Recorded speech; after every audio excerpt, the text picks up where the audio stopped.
Yo, what's poppin', bagel bros? The universe didn't want this rant to happen. So, yeah, a bit of a story here. So, today's rant, I'm actually gonna read out the rant request first, just to give some context into what I'm about to do. So, today's rant comes from Funky Boy Haas, who says, "This month, I want you to listen to Madvilly and Food by MF Doom, one of my most recent hyperfixations. I've listened to his music almost exclusively over this past month, so this is probably the most excited I've ever been for a music rant. Just remember, all caps when you spell the man's name."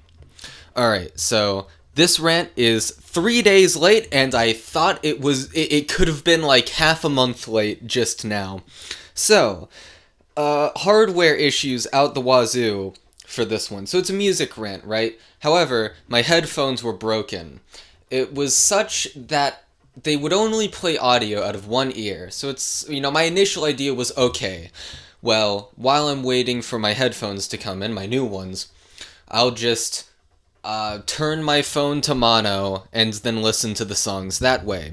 But I tried it. As it turns out, listening to songs you don't know out of just one ear is like actually kind of insufferable, and I swear, through some combination of it being mono and only playing in one headphone, and also the headphones just plain being borked, it just sounded really closed off. It didn't sound good, and listening to them with actually decent headphones that work properly, and comparing it to what it was like only listening to it through one ear, it's like night and day difference. It's so much easier to listen to, so much better.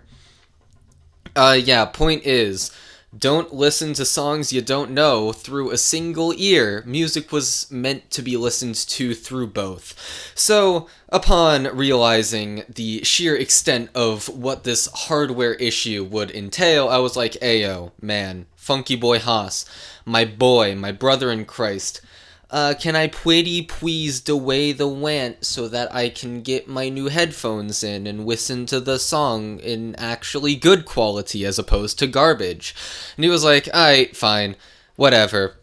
However, when trying to do this rant just now, and it might even happen again, this recording might get sent to the ether. I don't know yet. Anything could happen. But I was doing the rant, and then all of a sudden my computer screen just starts looking like my graphics card is having a panic attack.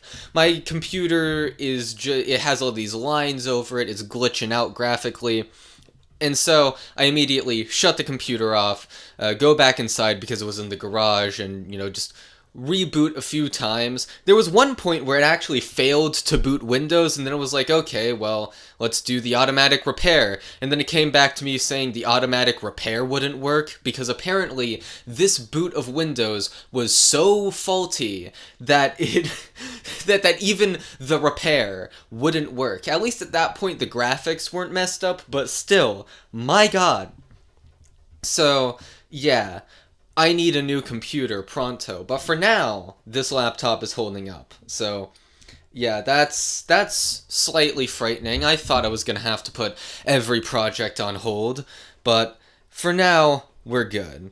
And that's all that matters. So, MF Doom is a very popular rap hip-hop artist. My friends, a lot of them, absolutely love the guy. Obviously, Funky Boy Haas, but I also know some people on Whirlwind who really like him, and I know his death hit them very hard, and, they gas Mad Villainy constantly. The problem with this rant, I'm warning you right now, I am not a rap fan, nor am I a hip-hop fan, really. I'm not a fan of either of these genres, and so making me listen to what is, in all honesty, a very abrasive and, different rap album from a literal insane guy is like taking a kitten to Antarctica and expecting it to survive without any help. It's like, I'm completely out of my depth here, because MF Doom is a very... If you like this style of music, this is literally your favorite artist. because it's so specific, and I can't imagine anyone doing anything close to this without just being inspired by him. Because, especially on Mad Villainy, which is the most abrasive, the most out there, the most unique and particular, it uses like constant sampling from all sorts of different sources that I don't even know where half of them come from. The lyrics are full of references to things I don't know. And the lyrics themselves, okay, I'm gonna be real with you, I don't even know what like 90% of the songs are about. Because the word, okay, so MF Doom is really renowned for his wordplay and for the density of his lyrics. So it's kind of like a Will Wood situation where you're not really supposed to get the lyrics on the first listen. You're supposed to just enjoy the vibe, and then like maybe 5 listens down the line you can start piecing together what any of the lyrics actually mean. But for the most part, they are too dense to be decompressed and broken apart upon a first listen. So, while a lot of these music reviews that I've been forced to do due to Patreon, whereas in a lot of them I would break apart the actual lyrical content of the songs and their themes and ideas and messages and how those resonate with me, I don't know what most of these songs are even about. So, there's that, you know, I feel like talking about the lyrics in any capacity would just be a way to reveal how little I actually know about the lyrics from people who have heard these songs 350 times, probably, and know all about them. But, you know, you can definitely feel the density, even without really understanding them. You can feel the tightness of the rhymes, and, yeah, just because they have so many obscure references to just things, like, you know, sometimes you don't even really know what it's trying to say, at least on my end. And it also, and correct me if I'm wrong, it seems like a lot of the tracks do just float from topic to topic. Not all songs, there are some with a coherent theme, like the song about the girl with bad breath, masterpiece, absolute masterpiece. But most of them tend to, at least to me, once again, don't really know what half of them are about, but they seem to float from topic to topic at will, which is, I guess, sort of the appeal of the album, Mad Villainy, and to an extent also, Food, which, by the way, that is one of the funniest album titles of all time.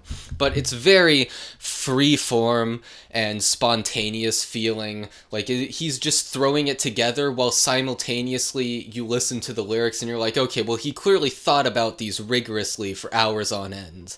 Like, he is trying his best to make something that he put hundreds of hours of work into feel like it took 20 minutes. That's the feeling that listening to the album gives me, at the very least. Well, both of them, but more specifically Mad Villainy, because while both albums are of the same ilk and of the same style, Mad Villainy is really just the more undistilled version of it. You know, the more pure version. And it's what people refer to as his magnum opus, because it's constantly sampling things. It's constantly like mixing and matching lines from old TV shows and superhero cartoons in order to make them say different things. And yeah, like that element of it is, I guess, texturally interesting to me. But simultaneously, MF Doom to me feels like an artist that I would have a lot more fun reading about than actually listening to the works themselves. Because, like I said, the works themselves are not really of my genre, nor to my taste. And I guess because most of it can just be summed up as, well, they don't have a hook and I don't like that, I don't like rap songs. Well, particularly in Mad Villainy, they don't have a hook, because that album is 22 songs long. Most of them are just like 1 to 2 minutes of rapping, and then like it just kind of ends. And admittedly, the instrumentals he backs it to are really good, and I feel like listening to most of those in isolation would actually be a more enjoyable listening experience for me than having the rapping over it. Because even though his lyrics do clearly have a lot of work put into them, I don't know, like, once again, I'm not a rap guy, and so listening to instrumentals, because they are good instrumentals, just in isolation, feels like a better experience where I feel like I could just put them on and enjoy it on an experiential level without really needing to pay too much attention to it. But with the rapping, feels like, oh, I should be, trying to figure out what he's saying and what it all means.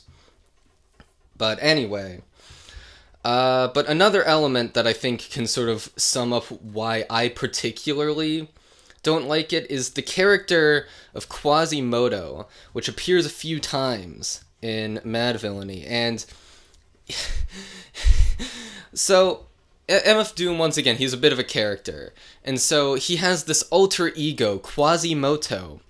And the way he portrays this alter ego is by just chipmunking his voice in post. And so when I first heard it, I was getting whiplash because I had flashbacks in my head of the chorus of Thunder where like 80% of it is chipmunked and it sounds hideous. And this is just like a slightly more tasteful version of that. I was kind of reeling by the fact that that was how he chose to portray the character. Which, to be fair, like, I get it.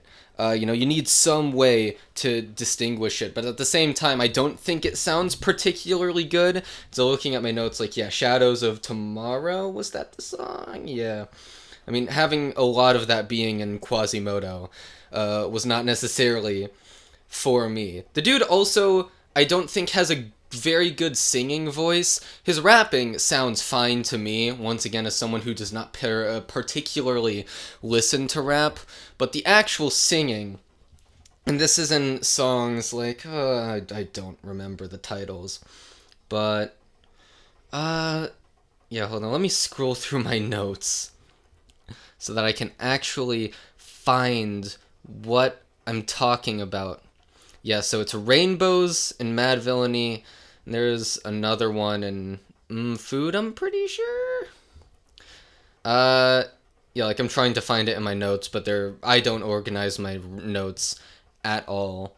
Oh, whatever, it's somewhere in there. But anyway, I don't necessarily think he does a great job at singing melodically.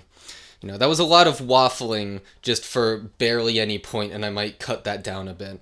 But yeah, so overall, like, it's very much something that isn't my thing specifically, and I can't necessarily get passionate about this album in the way that you seem to be, Redneck, but once again, it's more so the idea of it existing that interests me, because I can't necessarily say it's incompetent nor bad. It's more competent than a lot of things I probably like, honestly.